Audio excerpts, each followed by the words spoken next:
General, you have an extensive career as a Special Forces operator. You've deployed numerous times on combat operations in the Middle East and the Pacific. During that career, we've seen cyber play an increasing role in Special Forces operation. Could you give us a flavor of how you've used or supported cyber operations throughout your career and what lessons you've learned from that?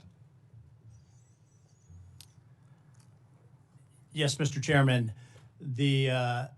The vast amount of joint, combined, and interagency leadership roles that I've had the privilege to fulfill throughout my career, especially in combat operations, has generated an experience that is rich and replete with examples where I've worked closely with the interagency. Again, the most recent example that I can share on that one was the committee briefing that we had previously with one of our interagency partners. So a rich experience of working collaboratively across interagency, but more specifically to NSA and Cyber Command. Throughout my career, the foreign intelligence capability and the mission set of the NSA has informed and certainly enhanced and enabled the mission outcomes and a variety of mission sets. Equally paired is experience with Cyber Command and cyber capabilities. They work hand in hand. They work best when they're integrated across the joint force and in all domains. And increasingly, when we think about and talk about deterrence, there's opportunity to couple what DoD is doing with the whole of government. Thank you. As I mentioned at the outset, and you alluded to, this is technically two jobs, NSA Director and the Commander at Cyber Command. How have you thought about balancing the roles of those two jobs and ensuring that both missions are executed effectively? So, Mr. Chairman, I think I would draw upon my experience right now at U.S. Indo-PACOM as an opportunity to learn and highlight the responsibility of Indo-PACOM. Not only geographically is vast, but it spans the entirety of the joint force.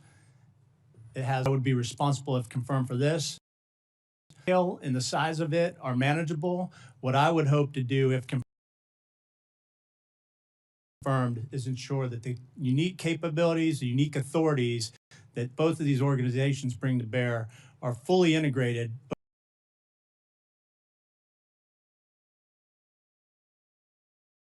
both within support and interdependence of each other's missions, but then in support of the warfighter and providing the best option to our decision makers. Cybercom is significantly smaller than NSA. Have you developed any thoughts yet on how that organization might need to grow or change to ensure the missions are balanced? Well, Mr. Chairman, one of my priorities, if confirmed for this, would be scale across both organizations, not only in the workforce, but also in the capabilities, the technologies, and how we enhance that. But my understanding is there is a deliberate approach in effect right now under Cybercom 2.0 to man, train, and equip the cyber force. Certainly, if confirmed, I would like to understand how that's being implemented, are there ways to accelerate it, and then provide best advice on how to do that.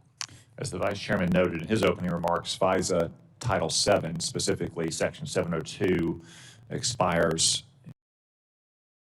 nationals on foreign territory.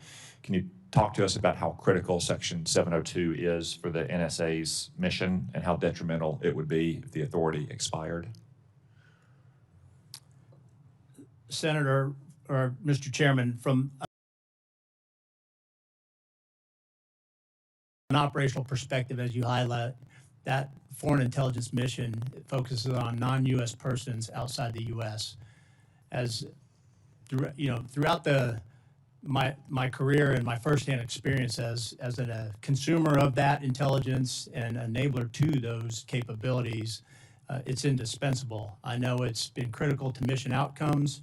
It's force protection of our men and women in harm's way, and I know it's saved lives here in the homeland. Thank you. Vice Chairman. Thank you, Mr. Chairman. And again, General, enjoyed our conversation, and I'm going to ask you a couple questions, which you can simply answer yes or no as well.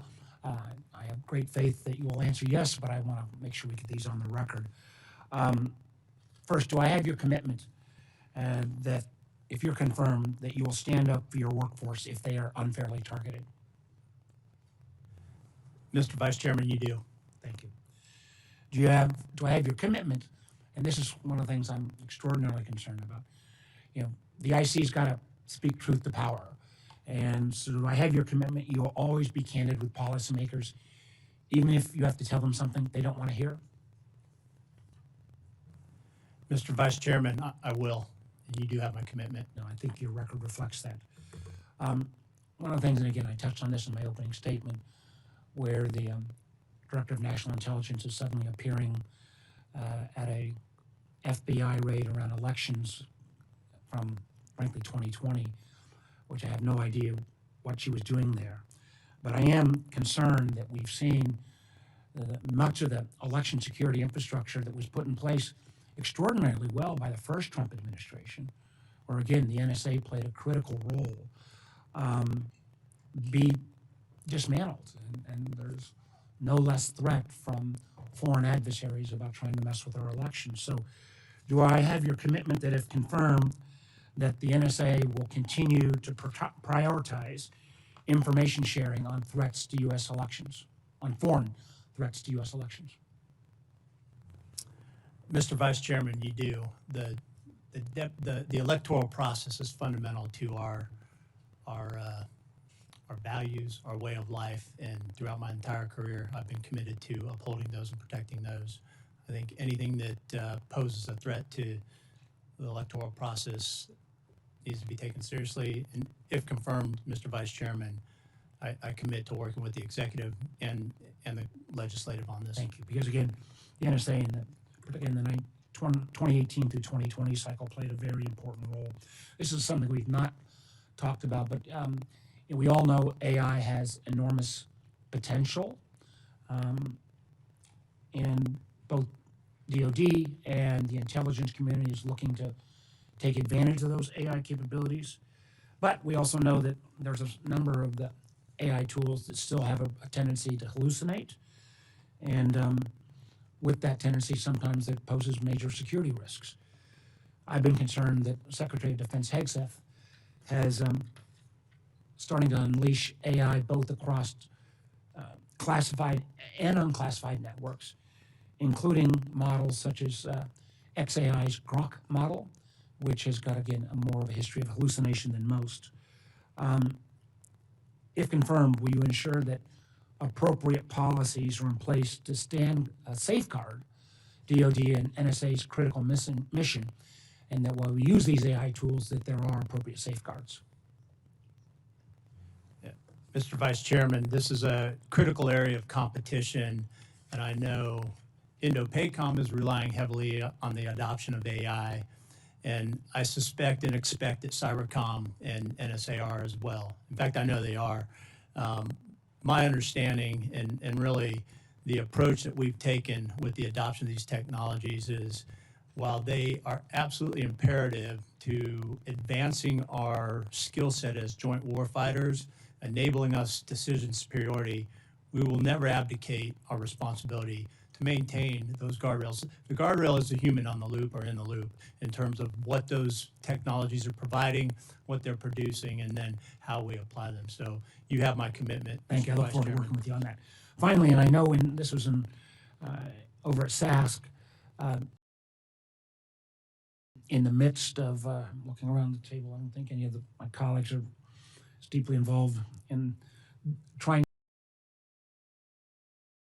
to make sure we've got some rules of the road around market structure for crypto. I think it's going to be an incredibly important part of our financial system going forward, but boy, it is complicated. So do you believe that the federal government needs to do more across the interagency to track, disrupt, and abate foreign malign actors' access to these digital ecosystems? Mr. Vice Chairman, that's something that I would have to take a closer look at. Certainly, we're looking at it from an INDOPACOM lens on what it means for national security and its implications. But, Mr. Vice Chairman, if confirmed, I commit to looking at that. One of the things I just said, my time's up, but I just want to make the comment that crypto has great possibilities. It's not going away. But boy, oh boy, there are some national security implications around this that we have to get right. So thank you. Thank you, Mr. Chairman. Senator Collins. Thank you, Mr. And it relates to some degree to questions that have already been raised. I have been greatly concerned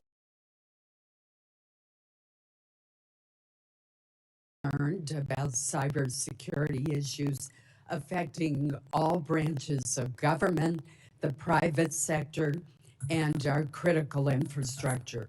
Ransomware attacks and salt typhoon intrusions continue at an alarming rate. However, when it comes to the federal government's defensive and offensive capabilities, we seem to be stovepiped. There's a cyber czar, FBI's involved, CISA, your predecessor, have all used terms like team effort, collaboration, coordination, and yet there appears to be no lead. And yet we see these ongoing attacks that get ever worse. In fact, just last month, another salt typhoon intrusion was detected against staff of the House of Representatives.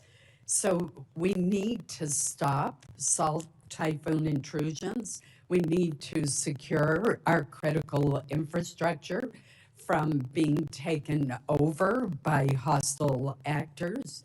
We've seen in the state of Maine hospital data being hacked with some of the most sensitive data possible.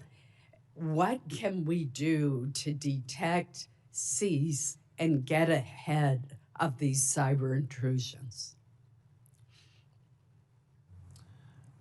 Senator, again, I appreciate the opportunity to meet and thanks for the time. On this particular topic, first and foremost, it's aggressive vigilance. We have to understand what the threats are, where they emanate from, and then what are the options of capabilities that can be applied. And then to your point about the various entities across the government that have responsibility for this, my experience says continuous collaboration, coordination, unity of effort is what makes us most effective in that. And if confirmed for this role, I would pledge to be a part of that. Do you see yourself as the lead in trying to combat this ever-increasing threat? Well, Senator, I see us as a lead from the department and from the military aspect, certainly on the cyber capability piece of this question. I don't know that we've been designated the lead for this effort. I think that's part of the problem, that we do need a designated lead. Let me switch to another issue.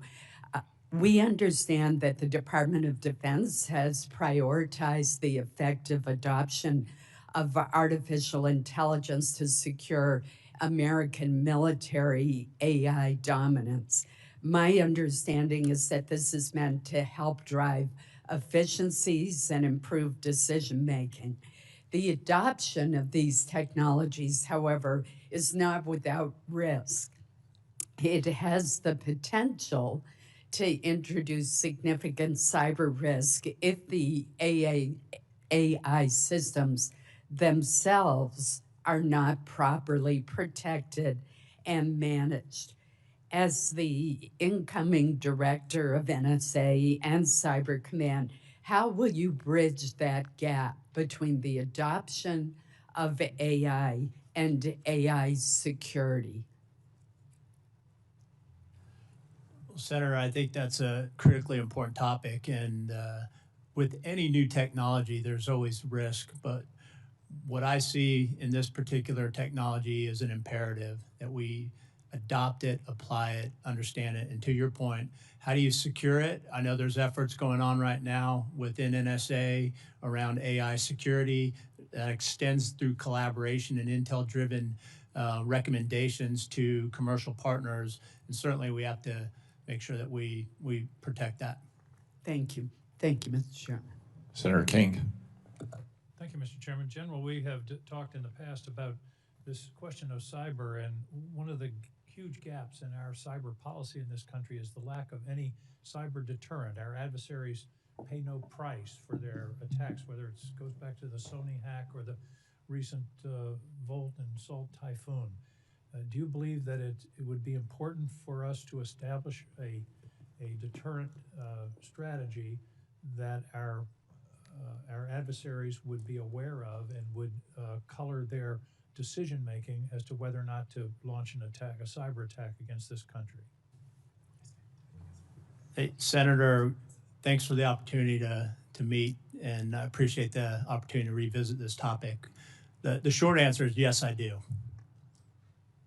I appreciate that, and I think that's very important, and I hope you'll work with NSA and Cybercom to develop that capacity, because otherwise we can never patch our way out of this problem. The adversaries are going to continue to evolve, and at some point we have to make them have second thoughts about whether to attack this country in cyberspace. Second question, I just want to reiterate your conversation with the Vice Chairman. It's so important that our intelligence community provide candid, clear, unvarnished, unpolitical advice to policymakers, because otherwise we can have real catastrophes involving our national security. So I just want to reiterate that you answered the question, yes, you're committed to that. It's somewhat easy to answer that question here. It's going to be a little harder in practice if you're sitting in the Oval Office or in some other setting that is inherently intimidating. But I want you to reiterate your commitment. Straight talk, straight advice, and the facts to the policymaker. Is that correct? Senator, I am committed to that, as I have been throughout the entirety of my career. I pride myself on a leader who has always been candid and given best advice, even if it wasn't popular. Thank you. Final area. In your work in Indo-PACOM, I know you came to realize the value of the allies that we have in the Pacific. In my work on this committee and the Armed Services Committee, I've come to realize our asymmetric advantage in the world is allies. China has customers, we have allies. Russia doesn't have much in the way of customers or allies. But it's so important to maintain those relationships, particularly in the intelligence community. Talk to me a little bit about the Five Eyes and how important it is to maintain that intelligence sharing enterprise, and particularly to be sure that there's a trusting relationship so that we will have the maximum advantage of the ability of our allies to work with us in order to protect the national security of this country. Senator, I've had the incredible fortune throughout my career to serve alongside, identify clearly the importance of that and the emphasis that we put on that. The Five Eyes in particular,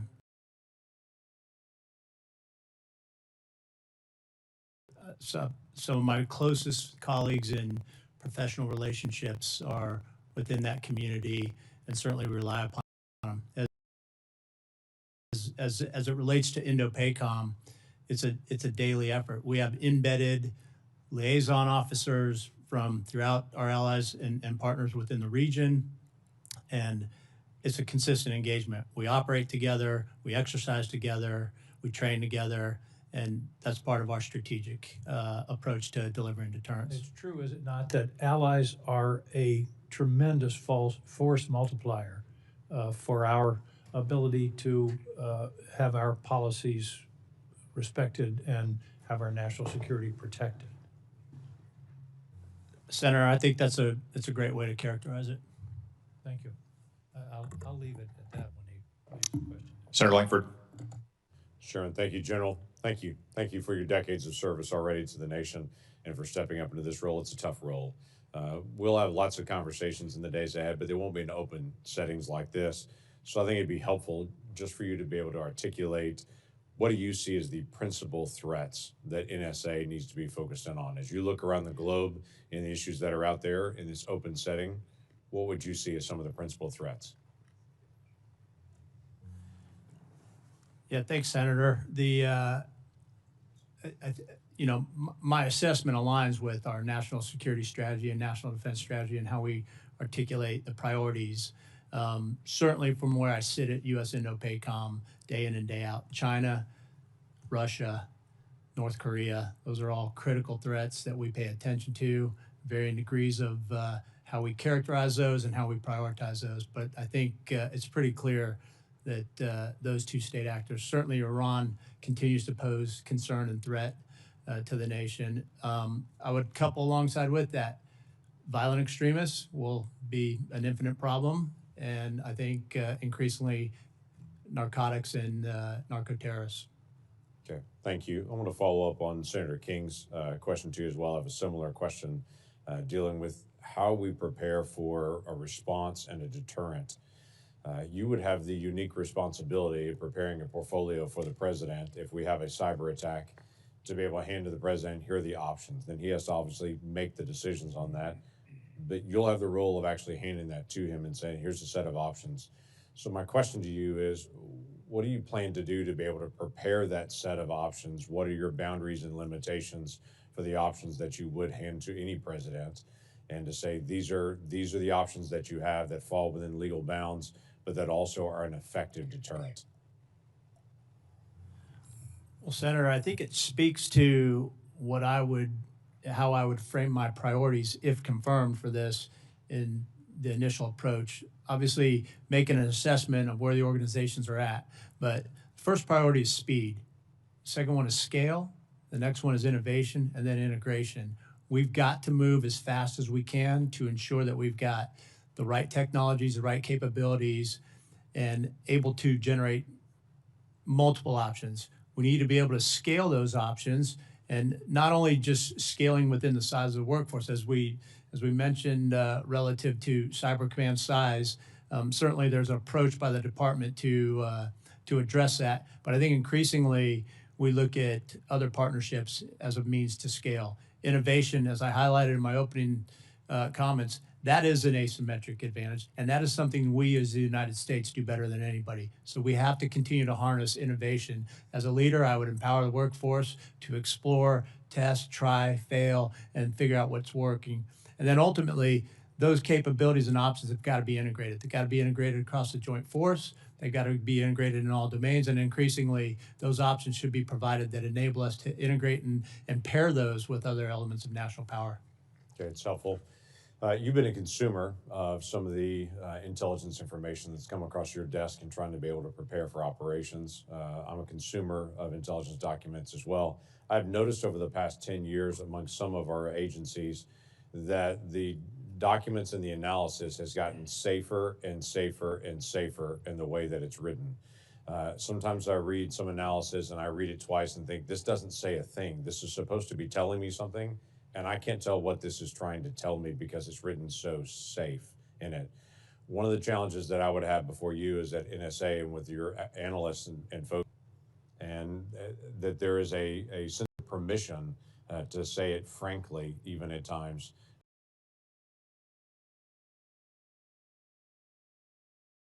And to not have a perception of being safe. I don't know if you've experienced some of the same things as you've read some of the intelligence documents in the past and some of the information reports.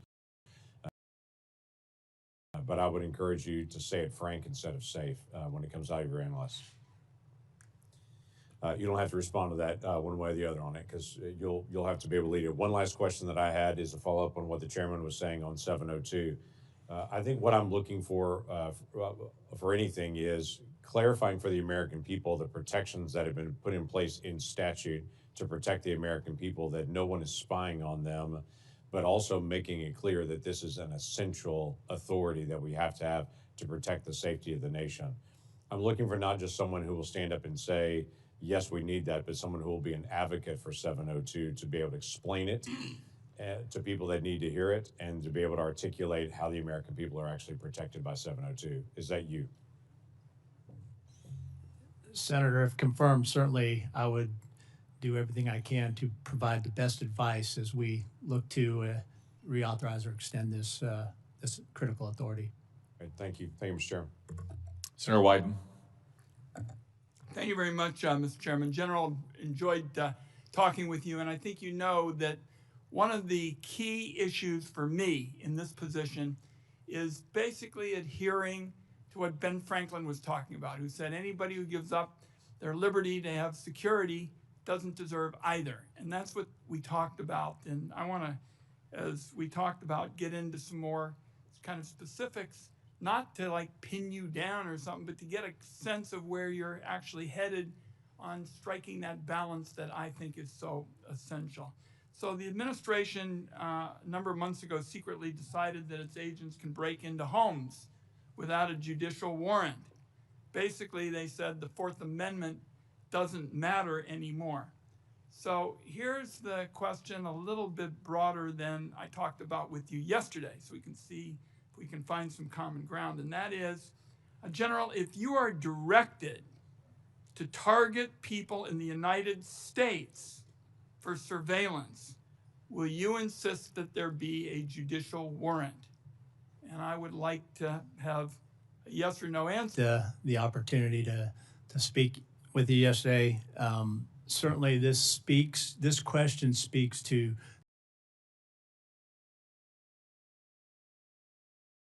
the mission of NSA and the authorities that it's been given.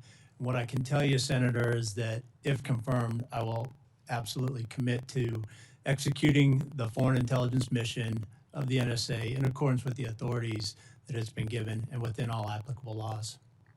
That respectfully, though, doesn't get close to what I'm talking about.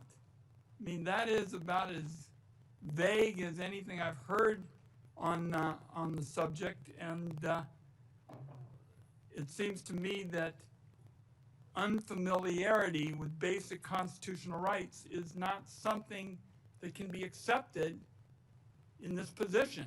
It's so crucial, and I continue to believe that what I described to you is not mutually exclusive. I think smart policies give you security and liberty. Not so smart policies give you less of both. So would you like to take another crack at perhaps telling me a little bit? As I said in the office, I'm interested in hearing in your words how you might deal with one of these issues, not to spell it out in text and the like, but to get a sense of how you would strike this extraordinarily important issue in a sensible way. Senator, as we discussed, I have utmost respect and commitment to the civil liberties that are outlined in the Constitution. I've sworn an oath several times throughout my career to uphold that. Let's move on so we can get some more questions. Do you believe that U.S. person searches of Section 702 collection should require a warrant except in emergencies, which has been largely the position of those who would like to find some common ground as we go forward? We would say, look, if somebody says this is a 4-alarm crisis for the country, they can get the information they need. So what are your thoughts with respect to saying that you should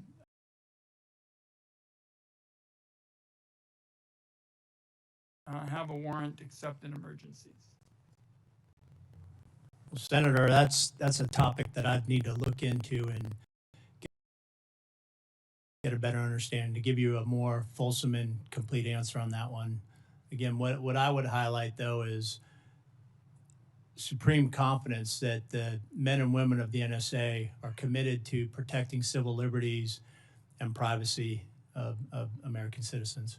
Let me go a little bit further on the Greenland issue than you've gone today.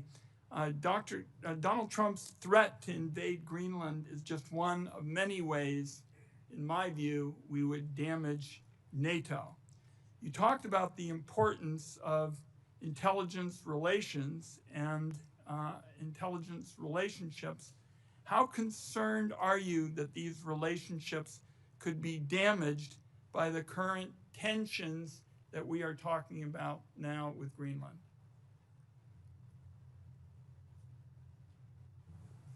Senator, the alliances and partnerships that we rely on to execute our missions are absolutely critical. Okay, thank you, Mr. Chairman. Senator Rounds. Thank you, Mr. Chairman. And General Rudd, first of all, thanks for your service to our country. I've appreciated our discussions already in armed services and then in my office as well. And I look, I have I look forward to supporting your nomination. But I thought this was an opportunity in a public discussion different than what we normally do within a classified situation in which we can kind of share with the American people some of the concerns and some of the directions that we really have to go in order to, number one, gather good data to make good decisions, but also how we protect the American public from adversaries that have some pretty decent offensive cyber weapon systems that they're not afraid to deploy. If we could, for just a minute, let's talk a little bit about artificial intelligence and the need to be able to deploy it. I think some folks in the United States today have thought that, if we have concerns about this new thing about being able to make decisions very, very quickly, which is what artificial intelligence allows, and to look at a lot of different data. What happens if we were to simply say, you know what, we're just going to take our time in terms of deploying artificial intelligence in our data gathering or in our weapon systems? Does that stop an adversary in any way, shape, or form from integrating artificial intelligence as quickly as they can?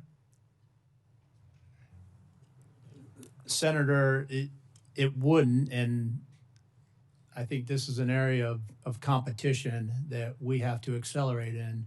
It's a critical capability that its adoption and integration into our joint warfighting functions and our intelligence collection has got to be adopted. That is what will enable us to maintain our advantage in all these categories.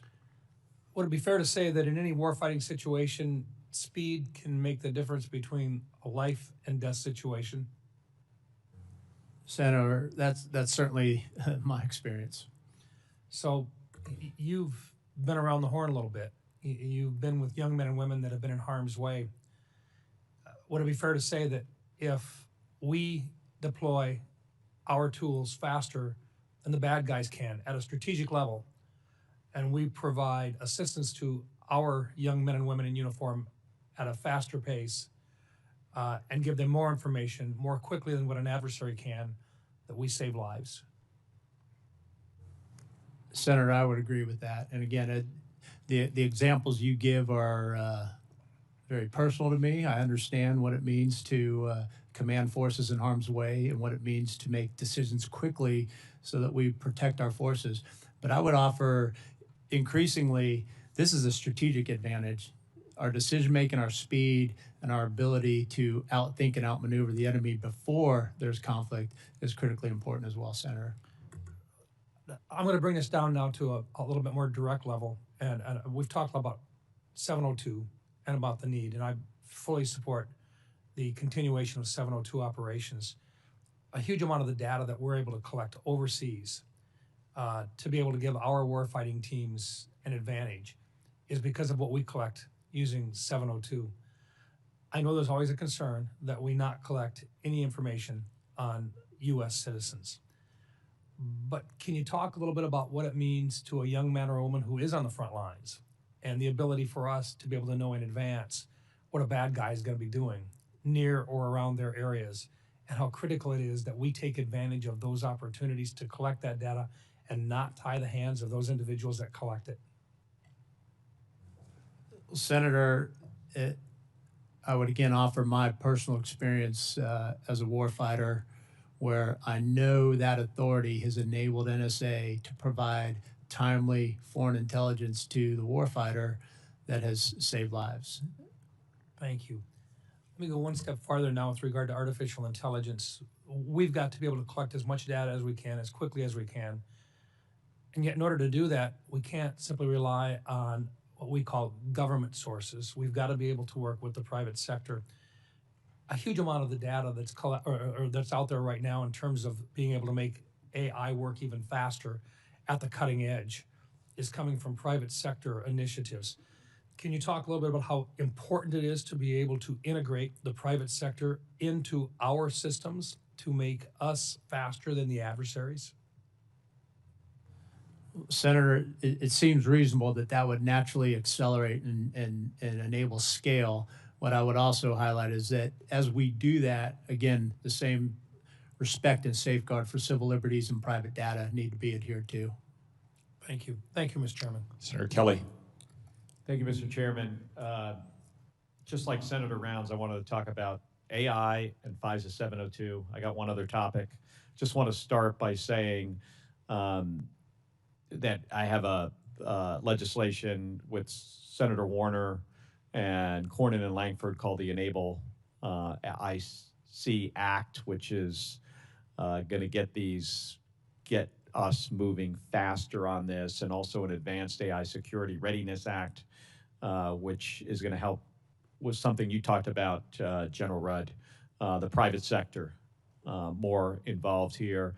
So I think we all agree that we need to move faster and innovate more. I mean, the world is moving incredibly fast, especially with AI. They're incredible, but they also come with a lot of risk, especially when we're talking about a highly classified work environment.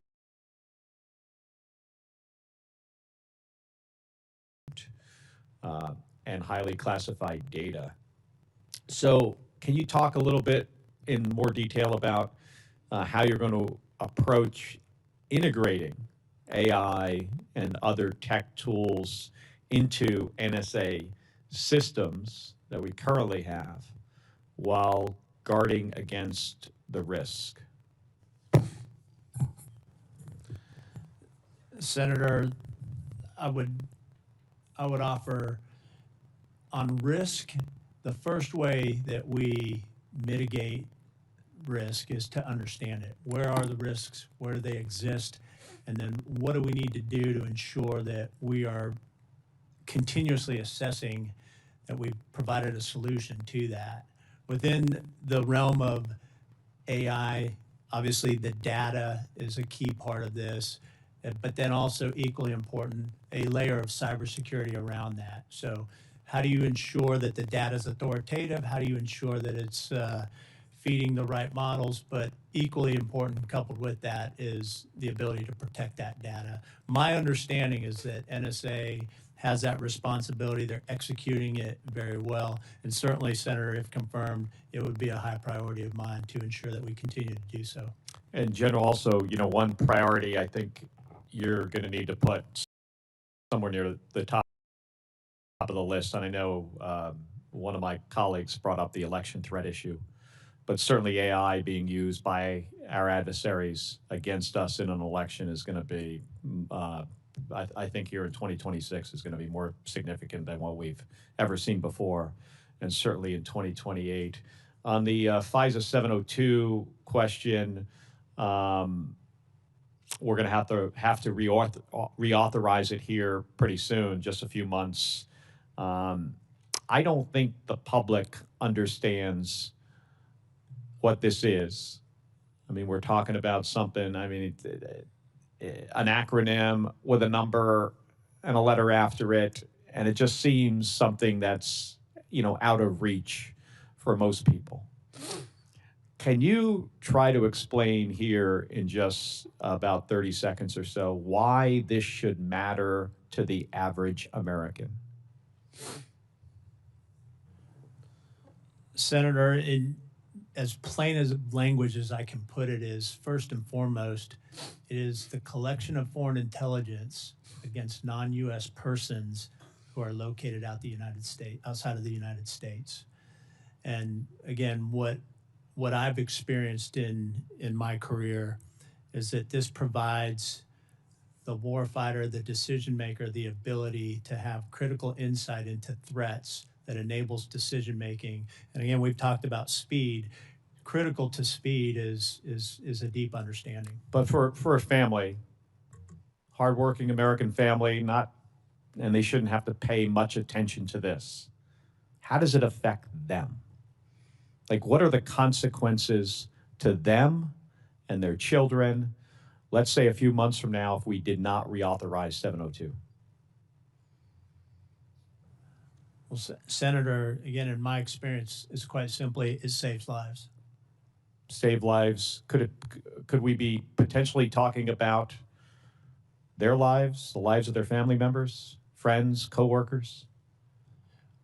Again, Senator, the lives of men and women in harm's way, but also threats to the homeland of the United States, I would put that in the category of saving lives.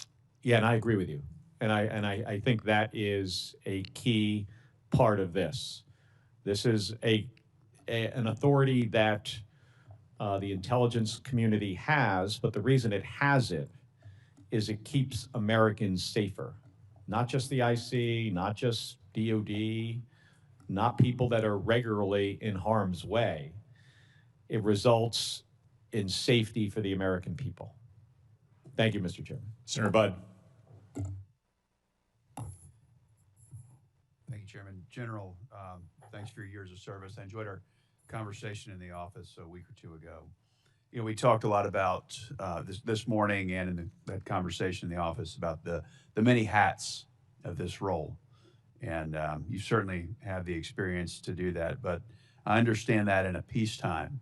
But let's say there's an invasion by China to Taiwan, and it's no longer peacetime, but it's a period of conflict. How do you balance the roles in a situation like that, as best you can see it? Well, Senator, it's a continuous assessment of the situation and where the balance lies between the two organizations and the capabilities that each brings to bear. Certainly, on one side, you need deep insight into the threat, into the adversary to understand. And then on the other side, you need to be able to deliver capabilities and options that would change the course even before conflict, but if in conflict, certainly there's capability to bring to bear.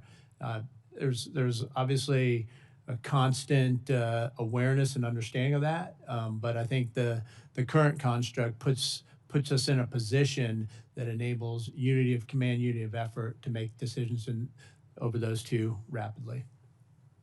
Thank you, General. You know, we've talked about your years of service and certainly a unique pathway to get to this point. So congratulations for that. But, you know, this is a highly technical civilian organization at NSA, which it's different than a lot of what you've done before. Tell us how you want to, and you think you will be adapting your military leadership experience to lead an organization like this. Yes, Senator. First of all, if confirmed, I look forward to this unique experience and challenge, gaining a deeper understanding and appreciation of a largely civilian, highly technical workforce. My career to date is not without those experiences and opportunities, perhaps, but this would definitely be a different one. What I have always applied as a leadership principle to any organization, but certainly ones that are different or have different capabilities or different expertise, is first a willingness to get in and learn as much as I can, but connect with the workforce, connect on a personal level, get to know them. Certainly, I'm not going to get to know every single individual in the agency, but get to understand their culture. The second piece is what I just said, understand.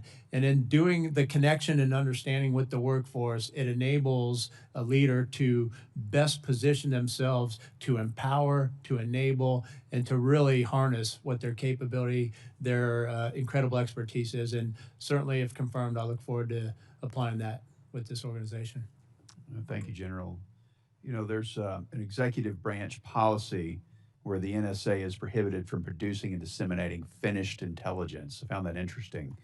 And yet the agency NSA has some of the best cybersecurity expertise in all of the US government. And it does in fact produce products that look and read a lot like finished intelligence. So is that a good policy?